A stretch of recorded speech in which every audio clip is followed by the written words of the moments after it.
It was an incredible weekend for Phil Toon. He punched his ticket to the CrossFit Games. Phil, how are you feeling? Glad that's done, but very happy with my performance all around. So it's a good feeling. It truly was an incredible performance from you all weekend long. What are you most proud of from the weekend when you look at all of the hard work that you've put in this past year? Just consistency. I've always had those. I feel like as myself as an athlete, I've had some home run events. Typically with the strength component. Sprinty workouts. So to put pieces together, like winning the chipper, just doing what I needed to do on the legless rope climb, which is what killed me last year in the Atlas Games. And then also the sled run workout. When I saw that workout get released, and that was the third running workout, and rope climbs, running, snatches, those are all things that I consider weaknesses of mine, and be able to just not only perform but execute you know pretty perfectly was a great feeling. So that's what I'm most proud of, just consistency and executing, and it's just a testament that we're going in the right direction with all those things. When we watched you this weekend in the Minnesota mashup, it was so much fun, especially seeing you go to head with Brent Frakowski, somebody who has been in the game for so long. As somebody who has finally punched his ticket to the games, what was it like going head to head with him and then ultimately taking the win?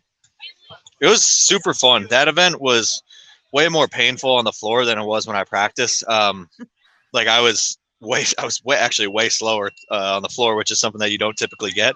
But I kind of knew it was going to be him and myself at the muscle ups as we got closer to that 30. So I knew where he was, and I knew that he's the professor. This is what he does, chippers. So I kind of just gamed it off him. I was looking at him when he got up. I was like, all right, I'm a few reps behind. I'll get up.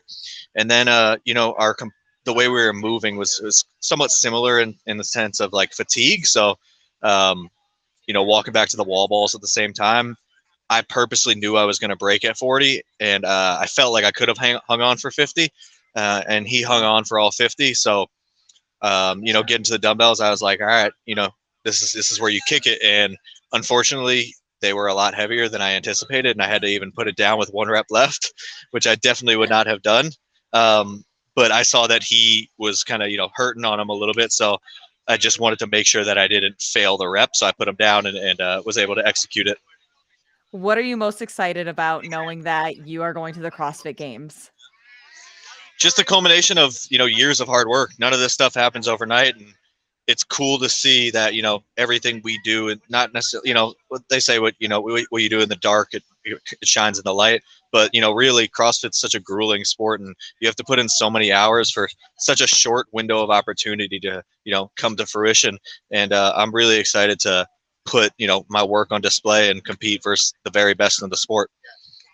And then I'm curious, can we expect to see more fun socks like those Step Oh Brothers yeah. socks that we saw? Absolutely. I always wear the Step Brother socks whenever I lift heavy, except they have some Nice. holes in them now, so I'm gonna have to re up on those. You need a um, couple new sets for once you go to Madison that we need to see yes, every single day. yes. I need some new socks. Um, I got to get these other Step Brothers ones that actually have some writing. I got a list. I got some up and comers, and Stance keeps coming out with good ones, so I'm gonna keep buying. We will be on the hunt to look out for those from you. Phil, thank you so much. Congratulations. Go enjoy celebration and we'll see you in Madison. Sweet. Thank you so much. Take care.